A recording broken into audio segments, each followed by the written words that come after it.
ازيك؟ قومي قومي بسرعه ناديلي ابنك او بنوتك يسمعوا الكلام اللي هقوله دلوقتي. جيت. بص يا سيدي، تخيل معايا كده ان انت لقيت طفل صغير بيحط صوابعه في فيشه الكهرباء. هتعمل ايه؟ هتجري عليه وتقول له يا مجنون، انت مش عندك عقل تفكر بيه ان انت كده ممكن تموت؟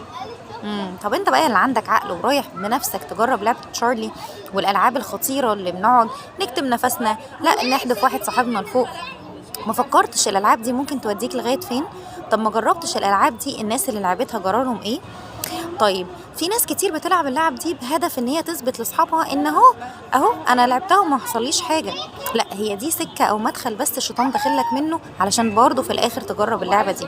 خليك عارف كويس قوي ان اي حاجه هتعملها وانت متداري من ماما او من بابا او مدرسينك فهي حرام، واي حاجه هتعملها وانت متداري حتى لو محدش شايفك فربنا شايفك، واي حاجه هتبقى متداري فيها صدقني غلط، وصدقني هتأذيك، وصدقني هتتعبك، وهترجع تندم، والندم وقتها مش هيعملك اي حاجه ولا يفيدك في اي حاجه.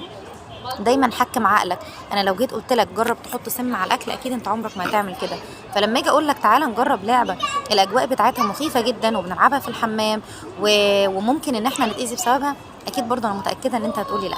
هي بس الفكره كلها ان انت بيبقى نفسك تجرب، بس فكر شويه قبل ما تجرب الحاجه.